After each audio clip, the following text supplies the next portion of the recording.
Magandang umaga po sa ating lahat. Kamusta na kayo? Welcome kay Sister Doris, kay Sister Annie, at sa ating mga laging nandito. Magandang umaga po sa inyo. Nagpapatuloy po natin yung pag-aaral dun sa 1 John. Sa chapter 2 na tayo ngayon. Ang talata ay 28 to 29. Tapos tatalon tayo sa chapter 3. Ang talata ay 1 hanggang 3. So, huwag kayong magtaka yung kinuha nating chunk na pag-aaralan ngayong umaga. Tumawid yung second chapter dun sa third chapter. Gaya ng paulit-ulit po namin sinasabi, ang salita ng Diyos ay inspired by God, galing sa Diyos. Ang hindi inspired sa Bible, alam niyo kung ano, yung paghati-hati ng mga talata. So sa pag-aaral namin, minabuti namin na dapat magkasama to sa isang mensahe. At itong mensahe ng mga talatang ito ay napaka-importanteng mensahe. Mensahe para sa atin ngayon. Hindi ko alam kung anong sitwasyon ng mga buhay natin. Pero ang alam ko lang, bawat isa sa atin, laging may maraming hamon. Dami nating hamon. Alam ko yung mga katandaan natin dito, we've been struggling with sickness, yung kasakitan. Dami nating nararamdaman. And we are keeping the faith na ang Diyos hindi magpapabaya sa atin. Noong panahon ni John, nung sinulat niya to, si John matanda na rin. Actually, lahat ng mga kasama niyang apostol, patay na. Siya na lang may iwan na apostol na nakakita, nakarinig, nakahawak, nakasama ni Jesus. Lahat ng iba wala na. At nasasalamin natin sa kanyang pagsasalita, talagang litaw na litaw yung pagmamahal niya. Di ba? Di ba? Di ako magtawag ng pangalan. Tawagin ko sana si Ina eh. Lutang na lutang yung pagmamahal ni John para sa mga mananampalataya. Kasi, noong panahon na sinulat ni John, ang daming pagsubok na pinagdadaanan ng mananampalataya. Maring mga nakaraan ay nabasa na natin to. Di ba? Nabasa na natin to. May mga pagsubok patungkol dun sa mga bulaang guro. Madaming mga pagkakataon na yung turo patungkol kay Kristo ay binaboy ng mga bulaang guro. Hindi na nila pinangahawakan yung tamang pagtuturo. Yung si Jesus na tinuturo ng mga alagad ay binago na nila. Pareho din sa panahon natin ngayon. Ano ba ang panama ng Light to Church sa napakalalaking mga simbahan? Na ang gaganda ng mga struktura, na madaming mga miyembro. Pero kung titignan ang pagtuturo nila, iba na yung tinuturo nila patungkol kay Jesus. Noong panahon na yon, ganito rin ang sitwasyon. Nababago na yung pagtuturo nila patungkol kay Jesus. At marami sa kanila ang tinuturo ng panahon na yon, si Jesus ay hindi talaga nagkatawang tao. Kaya nga, malinaw na sinabi ni John na talagang nagkatawang tao si Jesus. Sa panahon natin, sinasabi din si Jesus ay hindi Diyos. Ang lalaking simbahan. Pero alam natin kung pagbabasihan mo yung turo sa Biblia na ang turo nila, hello, makinig po tayo. Ang turo nila ay tumaliwas na doon sa tinuturo ng Biblia, diba? Noong panahon na yon, naturo din ng mga bulaang guro na okay lang magkasala kasi parte ng pagiging tao yan. Ang mahalaga, spirito natin, walang kasalanan. Kaya sa kanila nun, talagang yung kasalanan, mapapansin nyo si John sa pagtuturo niya, napaka-importante ng kabanalan at katwiran sa kanyang mga tinuturo. Diba? Napaka-importante yon. Tapos nung panahon na yon, tinuturo nila na kailangan may special kang knowledge. Parang ginadagdagan nila yung mga pangangailangan ng tao para magkaroon ng ugnayan sa Diyos. Ay, mali ito, sabi ni John. At yun yung hamon na hinaharap ng mga mananampalataya noon. Ang resulta nito, marami sa kanila na panghihinaan ng loob. Kaya nga nung nakaraan, turo ni Pastor Norman, laging nandun yung word, yung salita ng Diyos na manatili kayo, manatili. Ganyan. Kasi yung iba, discouraged na, at waalis yung iba, nawawala sa pananampalataya.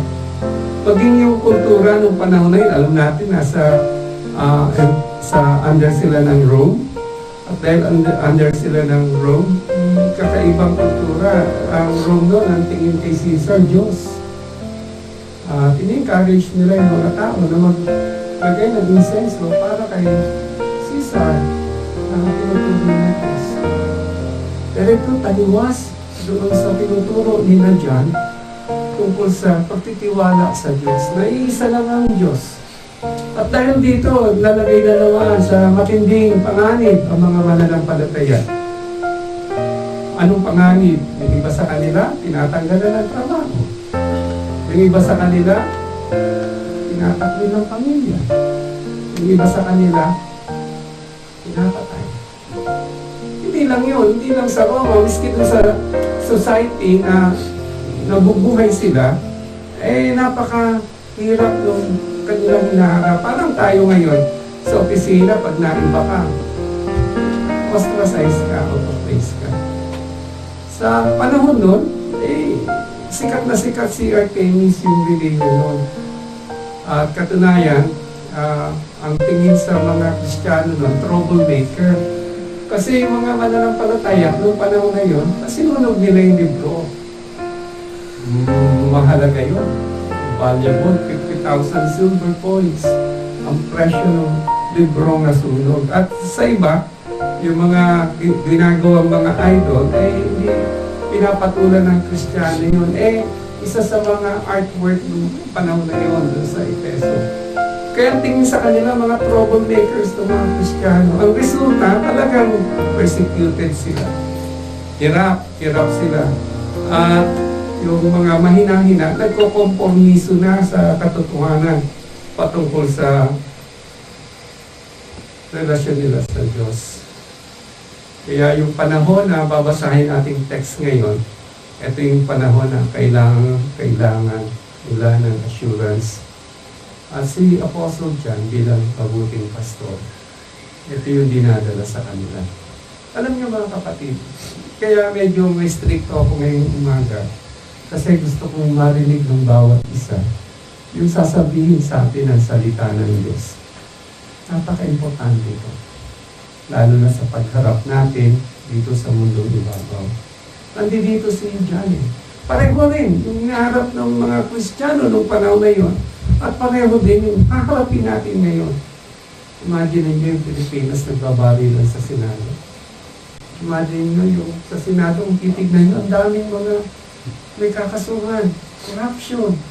Kita niyo kahapon, umulan ng konti, baha yung SMEX. Ang daming budget ng flood control. Diba, kung tayo, mahina-hina ang pagkapit sa mundong ibabaw, ay talagang maaaring ikaw, isa na dun sa nadidepress sa nakikita.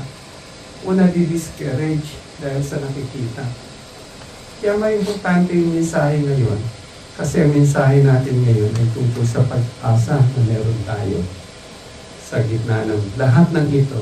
At ang encouragement sa atin, manatili tayo sa Panginoon. At ipapaliwanag, bibigay ni John, napaka-importanting punto. Bakit importante na manatili tayo?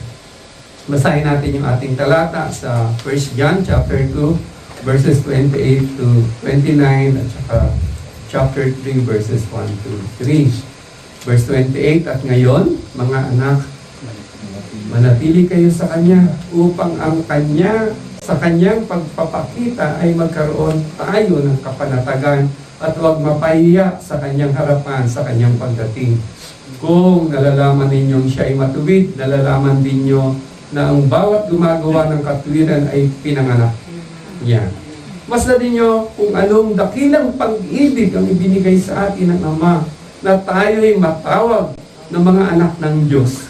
At tayo nga, dahil dito, hindi tayo nakikilala ng sanlibutan sapagkat siya'y hindi nito nakilala.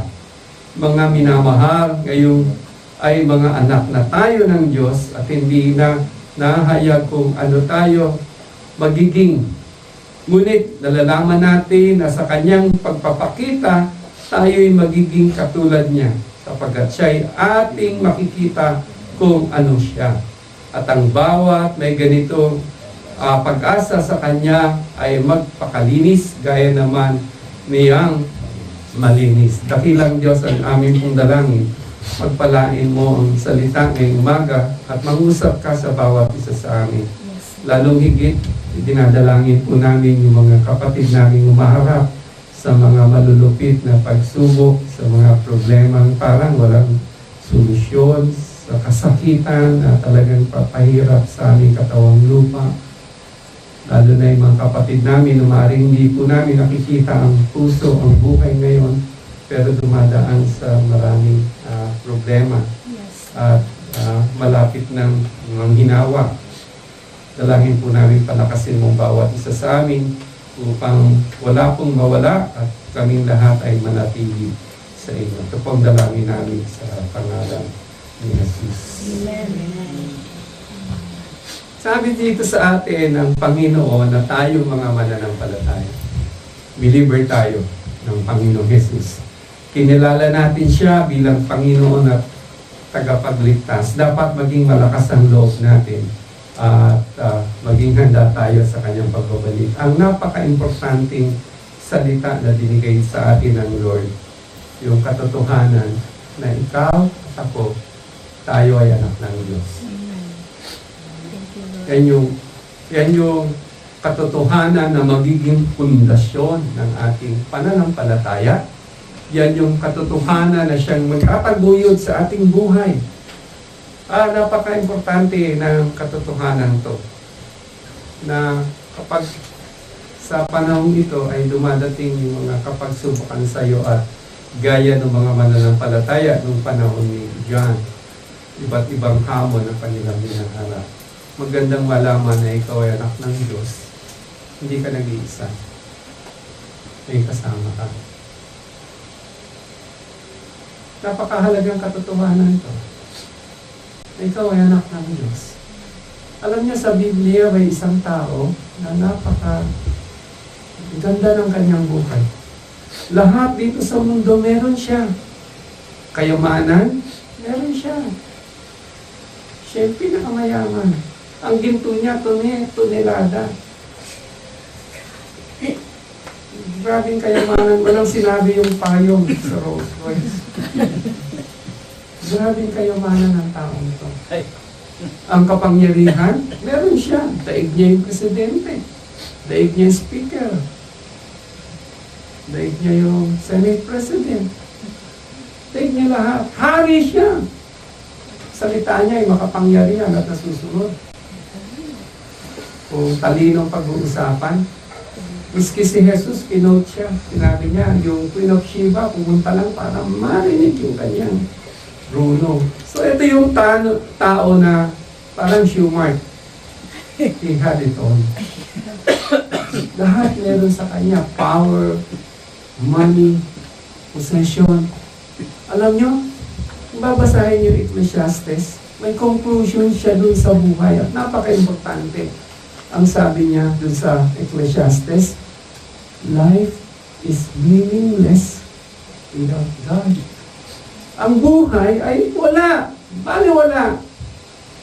Wala ang Diyos. Pero dito sa sinabi ni John, kung i-refer ko, ang sabi niya, tayo. Dahil sa dakilang pagmamahal ng Diyos sa atin, tayo ay binigyan ng pribileyo. Hindi lang makilala ang Diyos, kundi maituring ang mga anak ng Diyos. Hindi ba kayo na-amaze din sa ganung katotohanan?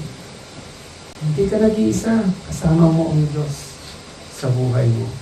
Na ikaw ay tinanggap at minamahal ng Diyos sa mga sandaling pagkakaupo mo. Mahal na mahal ka ng Diyos. Maasahan mo ang kanyang patnubay, may katiyakan ka sa Diyos.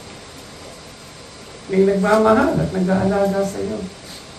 Kahit medyo nararamdaman natin yung sakit sa ating katawan, Sister B, alam natin na ang Lord bahala sa atin. Mamahalin tayo. Hindi mali na ipagkatiwala natin yung buhay natin sa Panginoon. Pag tayo bumaksak, sino bang taong hindi bumabaksak sa kasalanan? Pag tayo nagkamali, sino bang taong hindi nagkamali? Ako sa edad kong ito, hindi ko na mabilang yung dami ng aking pagkakamali. Pero may katotohanan na sinasabi, tinanggap pa rin tayo ng Panginoon. At kung tayo maghahayag ng kasalanan natin sa Diyos, papatawarin tayo, linisin yung buhay natin. Ng buhay natin, kahit simple man, hindi man tayo kapitan o kagawad ng barangay, may purpose ang buhay natin. Mahalaga tayo sa Diyos. Ayan yung kalagahan ng sinasabi ni John sa mga mananampalataya na maaaring nanlulupaypay na. Katunayan, kung babasahin nyo dun sa Revelation, na yung pagpapahayag ng Diyos kay John, may binanggit siya tungkol dun sa church sa Efeso. Kaya dito nakatira si John. At dito ngayon si John, ang sabi ni Jesus sa kanya, dun sa simbahan, ang puna ni Jesus, you have forgotten your first love. Kumbaga dati, love na love mo si Lord, ngayon hindi na. Ang dami ng kasama. Ang Lord, secondary na lang sa buhay mo. Bakit nangyari ito? Kasi nga, ang dami nating problema sa buhay. Ang dami nating hamon sa buhay. Ang dami nating pinagdaanan. At maaaring din sa mga hamon na ito at mga pinagdaanan natin, dumating na sa punto na nag-compromise na tayo sa Lord. Dumating na sa punto na binaliwala na natin ang Lord. Dumating na sa punto na nanlamig na tayo sa pag-ibig sa Diyos. Dumating na sa punto na bukang bibig na lang natin ang Diyos.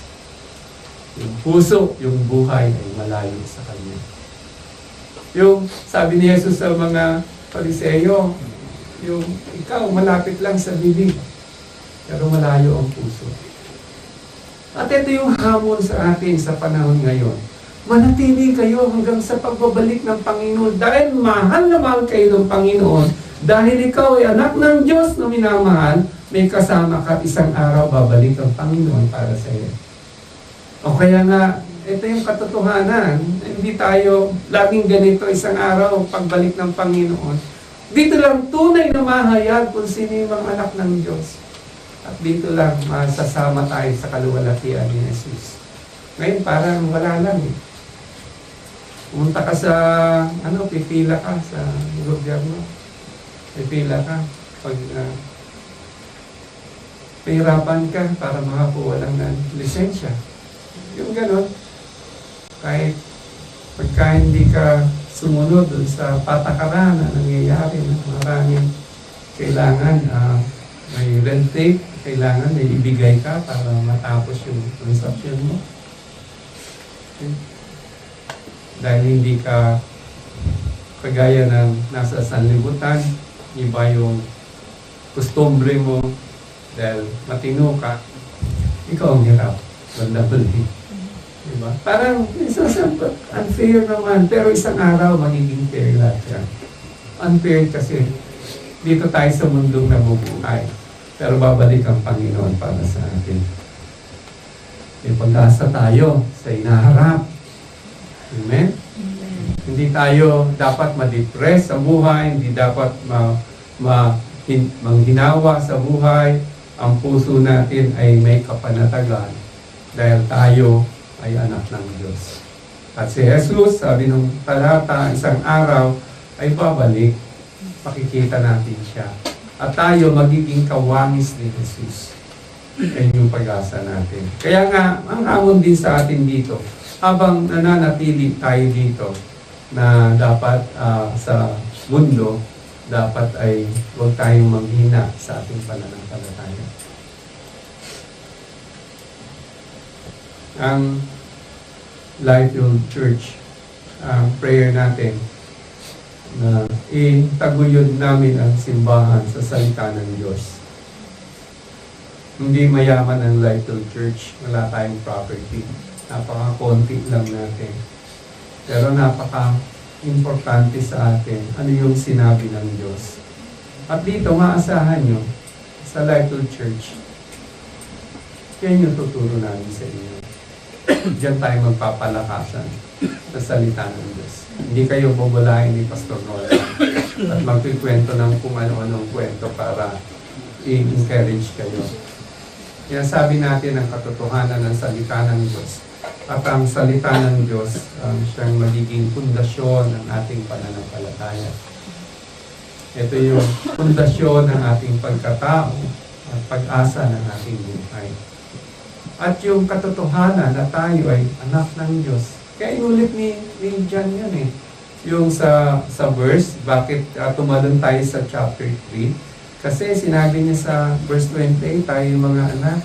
Then sa chapter 3, verse 1, sabi ganun dito ni John, masdan ninyo kung anong dakilang pag-ibig ang binigay sa atin ng Ama. Na tayo'y matawag ng mga anak ng Diyos. Ang anak tayo ng Diyos. Amen ba doon? Amen. Tignan mo nga yung katabi. Anak ng Diyos siya. Yes.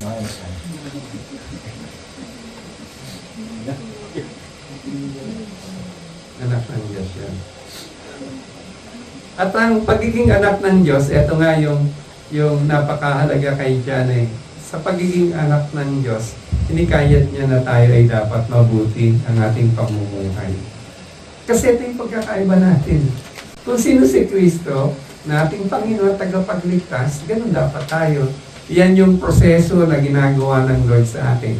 Bakit ba binibigyan tayo ng Lord ng problema?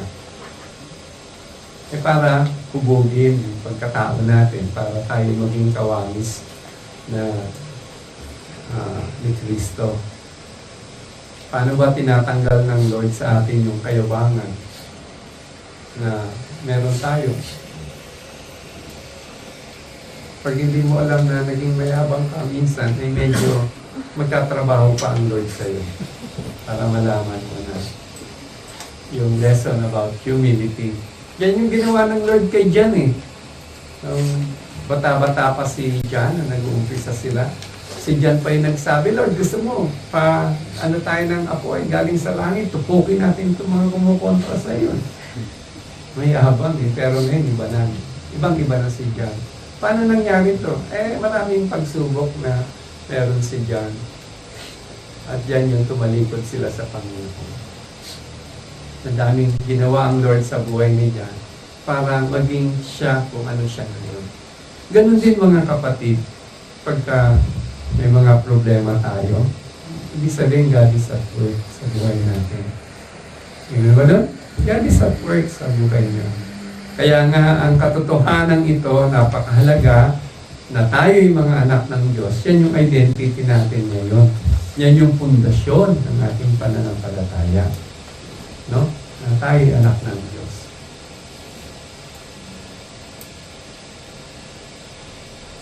Lahat naman tayo may problema, di ba? Lahat tayo nararanasan natin discouragement. Pero yung katotohanan na ikaw yung anak ng Diyos, kapalakas tayo magpatuloy. Gusto ka sana magkwento ng discouragement ko. Kaya na. Sige lang. Huwag na, kakahiya. Hiya ako eh. Short and Yung may time kasi sa ano ko, sa buhay ko na nagpastor ako sa isang church. And then sa puso ko lang ang gusto ko sumunod sa Lord. Itatag yung ano yung gusto ng Lord. And then nung isang araw, hindi ka problema sa church, nawala ako sa church. Noong panahon na nawala ako, na resign kasi ako eh. Hindi naman ako nag-resign. Hindi ako tinanggal sa church. Nag-resign ako dahil alam ko na mas importante sa akin yung sumunod ako sa Lord. Parang nung time na yun, I felt all alone. Nag-iisa ako. Si Zenon, pumunta sa sa may opisina siya eh. Sinundo na siya ng driver niya, tapos ako nandun sa bahay. Nag-iisa pa, lakad-lakad ang ginagawa. Nag-iisip, nalulungkot, disappointed. Eto nung panahon na ganito, biglang may dumalaw sa akin nung kaibigan kong pastor. Si Pastor Paul Ellis, nasa US na siya ngayon. Kasama niya yung kanyang may bahay. At yun, nilimayin niya ako. Na ako yung anak ng Diyos. Yan yung identity ko. Hindi pastor ang identity ko. Hindi ako yung anak ng Diyos. At dahil dito, lumakas yung pananaw ko. Nagpatuloy ako sa Panginoon. Hindi naman ako nawala eh. Ipapatuloy naman kami ni na Pastor Norman, ni na Pastor Lynn sa gawain. Pero walang nakakaalam ng mga pinagdadaanan kong panungkutan. Hindi ko kayang ipaliwanag yung lungkot na meron ako sa puso. Pero yung dumalaw si Pastor Vince, si Pastor Paul Ellis, kasama ng kanyang asawa, si Sister Patty, na totoong mahal na mahal ko, na talagang ino-honor ko bilang pagiging pastor, na dito sa moment sa buhay ko, may nagpaalala sa akin, anak ako ng Diyos. Kaya nga sabi ko, napaka-importante ng mensahe ngayong umaga. Gusto ko makinig kayo. Baka isa kayo doon sa mga dumadaan, sa mga mahirap na pagsubok, nakakalitong sitwasyon, mahirap na relasyon o kung ano man. Na minsan, na-discourage na tayo. Parang, minsan ang Lord pa tahimik. No? Dito ngayon, sinasabi ng Lord sa atin, kilala ka niya. Anak kita. May kasama ka sa mga pinagdadaanan ng problema. Hindi man automatic o biglaan, all of a sudden, overnight, yung hirap na dinadanas mo. Stay ka lang, manatili ka lang. Kapit ka lang kasi anak ka ng Diyos. May nagmamahal sa iyong Diyos. May purpose ang buhay mo. At kung yung problemang yan, dumating sa iyo, hindi yan aksidente. Yan ay insidente para makita mo, makilala mo kung sino yung Diyos mo. Ayan yung pabago ng buhay natin eh. No? Pag dumating sa mga ganyang mga sitwasyon, nakita mo ang Lord ang bumabago ng buhay mo. Kaya nga, ang salita ng Diyos at napakahalaga sa atin. Praktikal na mga dapat nating gawin ngayon na tayo ay para manatili sa Panginoon. Para hindi tayo matalo ng lungkot. Para hindi tayo malumbay. Para hindi tayo ma-depress. Hindi porket Kristiyano ka na, hindi ka pwedeng dalawin ng depression. Pwede. Maraming mga Kristiyano nung sinabi sa Biblia na dumating sa depression. Si David, nung siya ay na-depress, yung kanyang kama, parang swimming pool ng luha. May ganyang sitwasyon eh. Kaya nga sa akin, nung nag-pray ako para sa mensahe ngayong umaga, naramdaman ko yung bigat sa aking puso, yung pagmamahal ng Diyos sa atin. Para sa akin lang may tawid ko yung mensahe ng Panginoon sa inyo, na ikaw ay anak ng Diyos. Dahil sa pananampalataya mo kay Kristo, ikaw ay anak ng Diyos. At ang Diyos naglavish ng matinding pag-ibig sa iyo para maging anak ka. Hindi ka pababayaan ng Diyos. Hindi ka niya iiwanan. Tutulungan ka niya. So, practical, kung ano man nangyayari sa atin, ang salita ng Diyos ay nag-i-encourage sa atin na patuloy na manatili sa pananampalataya kay Jesus. Na makinig tayo ng salita ng Diyos, ng Biblia, sumunod tayo sa kanyang kalooban bilang anak ng Diyos. Isang araw naman, babalik ang Lord sa atin. Hindi natin alam kung kailan. Huwag na natin i-discussion yan. Ang katotohanan, babalik ang Panginoon. Ang totoo lang, pag tayo namatay dito sa lupa, pagbabalik na ng Lord sa atin. Kasi sabi ni Paul, to be absent in the body is to be present in the Lord. Ang isang mananampalataya na namatay, hindi pa bumabalik ang Panginoon dito sa lupa, ang unang makakasalubong mo ang Lord. Ayun, bumalik na ang Lord para sa iyo. Yan yung katotohanan natin. At pagdating sa yugtong yun, hindi yung wala tayong pag-asa. May pag-asa tayo. Kumpleto at buo ang ating pag-asa. Kaya nga, ang practical na pwede natin gawin ngayon, manatili tayo sa Panginoon. Manatili sa Kanya. Ituloy natin yung ating pananalangin, no? Manalangin tayo sa Kanya ng tapat. Makipag-usap tayo sa Panginoon. Pag may problema tayo, pag-pray natin. Hindi mo kailangan ng pastor para ipag-pray yung nararamdaman mo. Hindi natin kailangan ng formula sa prayer. Ang prayer ay pakikipag-usap sa Diyos. Ilatag mo sa Panginoon kung anong nararamdaman mo. At ipagkatiwala mo na may kasama ka sa pinagdadaanan mo. Magpatuloy sa pananalangin ng tapat, magbasa ng kanyang salita upang malaman natin ang kalooban niya at mamuhay ayon sa kanyang salita. Walang kwenta yung salita ng Diyos kung sa puso naman natin, hindi natin susundin. Amen ba doon? Pag nagbabasa tayo, nakikinig ng Biblia, nasa puso natin, yung pagsunod, hear and obey, yan yung pananatili. Tapos, eto, kung sakali naman nagkamali tayo, tas yung buhay natin ay nalagak tayo sa kasalanan, pwede naman mangyari kahit kanino to, sa atin to, magsisi at humingi ng kapatawaran sa Panginoon. At pagkatapos magpatuloy sa pagsusunod sa Panginoon. So yun yung unang dapat natin gawin. Manatili. Pangalawa, alalahanin. Huwag mong kalimutan na mahal ka ng Diyos, na ikaw anak ng Diyos, na hindi ka nag-iisa, na may biyaya ang Diyos na sagana at pag-asa sa iyo. Kaya nga, napaka-importante na eto yung salita ngayong umaga na huwag natin kakalimutan kung sino tayo. Yan yung identity mo. Yan yung kung sino ka. Ika'y anak ng Diyos. Tapos, kung may mabibigat na problema, lagi kang may pag-asa. Pag-isipan na wala nang pag-asa yung buhay, mali yung ganung kaisipan. Sabi dun sa Philippians, finally, brother, whatsoever things are true, hindi totoo yun. Kasi tayo bilang anak ng Diyos, ang pag-asa natin ay buhay na buhay. Amen doon? Pangatlo, gumawa ng mga bagay na matuwid sa buhay upang